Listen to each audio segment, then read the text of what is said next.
And I think it comes back to the very tried and true statement of money doesn't buy style. Hey, what's up guys? My name is Matt. Today we're going to be talking about the problems with flex culture. Let's get into it. So what is flex culture, you might ask? Like, what is flexing? Like, we're talking about like muscle flexing. Like, I don't have any muscles, so like I wouldn't be able to, no, I'm kidding. So flexing is when basically you're just trying to show off your wealth, your valuable items by just like wearing the most expensive outfits you can wear and kind of just like showing off your wealth to other people, whether that be through Instagram by wearing like a Rolex or by wearing like a full Gucci tracksuit. Flexing can be seen in a lot of different ways, and honestly it's a huge problem right now on social media. Now, I don't think that it just started in the past few years. I feel like this has been a long time coming. I think from as back as when people would try to be flexing their Lamborghinis and Ferraris down the street and kind of just showing off your wealth through a material object that's just going to go down in value. But I think there's a lot of more different outlets nowadays that people love to just flaunt their wealth in a sense that just isn't sustainable, and I don't think it's very healthy for the average person. Looking at the average income for most Americans is around $60,000 to $62,000 a year. Now, knowing this, most Americans aren't going to be going out and spending $1,000 for a Gucci tracksuit that might be a week's worth of their pay. It just honestly doesn't make much sense. It doesn't make sense to buy that type of items if you're not in that threshold. Even the really wealthy people, they're not spending those thousands of dollars on the tracksuit. They'd rather put their money back in like rental properties. They'd rather be putting their money in the stock market. There's plenty of ways that when you're that wealthy, you can decide where you want to put your money. And almost like what I previously stated, it was really seen in like the car industry, I think, for a while, when it comes to just like seeing the Ferraris, Lamborghinis, all those really cool cars you see as a kid. And for me growing up, you'd always have like those really sick looking cars on posters, and you just want it so badly because of that. And even as a kid, you don't really know how much they're worth. You just see them and it's like, oh my god, a car goes fast and it looks cool, so I want it. So it goes from something that like you're not really seeing that often, you're not really like thinking about it, you just always are like, I just want the Lamborghini, I want the Diablo VT, and you go now and it's just so easy to go on Instagram and see somebody all suited up in a Gucci tracksuit from top to bottom. Now, why is this a problem? Well, first of all, I don't think it's necessarily an issue with most people. Like, I don't think most people really think about it. I don't think most people care about what you're wearing. I hate to break it to most people on this channel because I know this is a very fashion-oriented channel, but 90 to 95% of the people who look at your outfits don't really care about how much they're worth, and nor are they thinking about it. Sometimes when I explain how much I've paid for a pair of shoes I really like and I think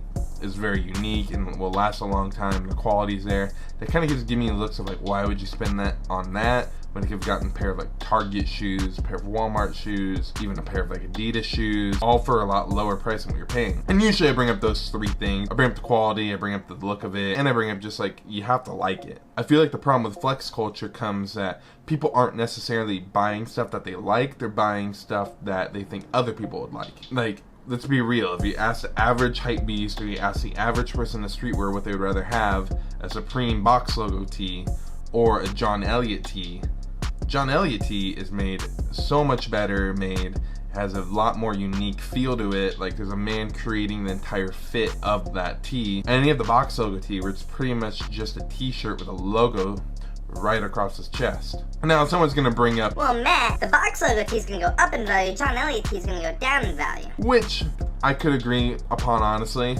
I think that there is a certain point where that box logo tee isn't going to raise in value anymore, and that it will just keep dropping and dropping and dropping just due to the fact that you're going to wear it a lot. And let's be real, after a lot of wears, it's going to lose its shape, it's going to lose its look, it's going to like get faded. So it's not really going to hold it unless you don't wear it. Whereas the John Elliott tee is around the same price on sale, but so much better made, a lot more unique of a fit, and it's meant to be worn in and like made to fit you and made to fit your style. And that's really where I see flex culture becoming a problem, is people aren't buying stuff for the quality's sake, they're buying stuff just for the look and the fit in. And that's not to say that I'm perfect with this. I have definitely fallen into the hype, I've fallen into flex culture, where you just want that Gucci thing, you want that Louis Vuitton bag because you see all the other influencers with it.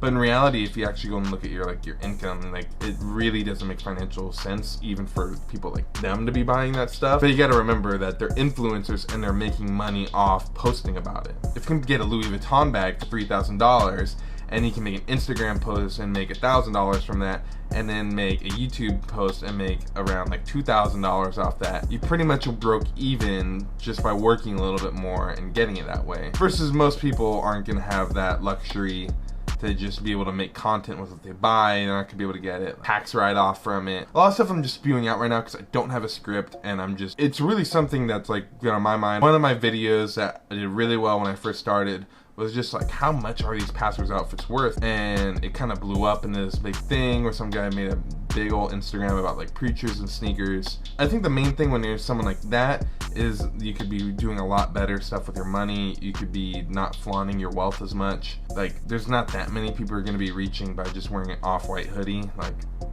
nobody really even knows what off-white is unless you're in the fashion community. And I think it comes back to this very tried and true statement of money doesn't buy style. I think it's the truest statement that someone told me when I first started was that it doesn't matter how much money you're spending on your clothes.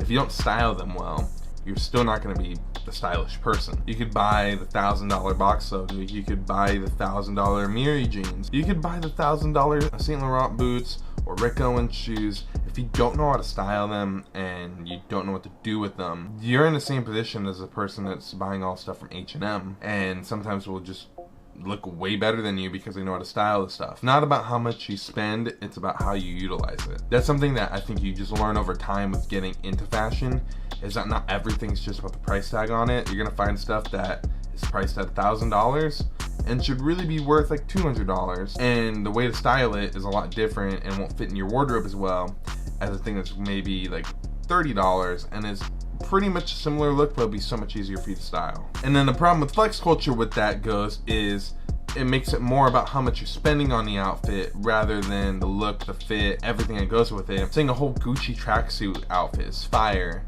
is, in my opinion, very counterproductive.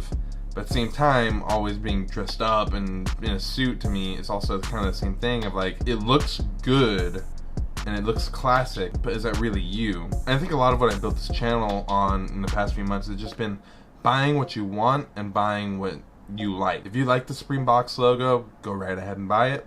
I'm not gonna hold that against you. And if you wanna go buy an off-white hoodie for $700 that you can only style one way, be my guest. If that's what you like and you want and you have the money for it and you're not gonna go into debt for it, be my guest. But I think you'd be surprised that if you actually look through it all, that you'll actually be a lot more happy if you just bought the items that are a lot more basic and you can just style it like 50 different ways. Like if you just buy a plain black t-shirt that fits you perfectly, you can style it so many different ways in so many different outfits and be super content with it. There's a time and place, in my opinion, for those branded pieces. Like you'll see me with an All Saints shirt on a lot in videos just because I like the look of it.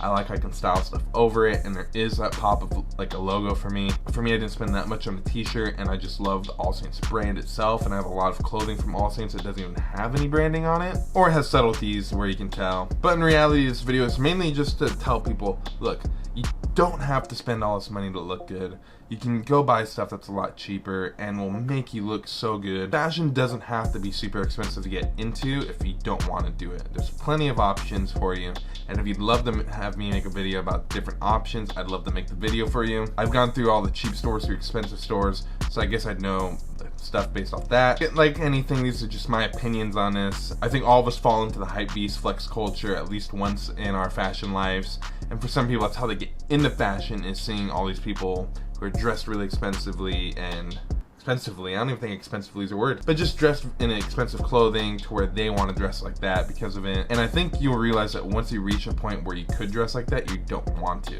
And if I had to end it with one thing, it'd just be that fashion comes from within, and it's just our way of expressing that out into clothes. However you may do that, that's on you. If you're new here, thanks for stopping by the video. If you made it to the very end, I'd love it if you could leave it a like and a comment below. That'd be perfect. And just making more like these free rant style videos, I think it'd be very interesting, and I'd love to see how well this does and is perceived. And like I end every video here, please like, comment, and subscribe, and I will see you in the next video.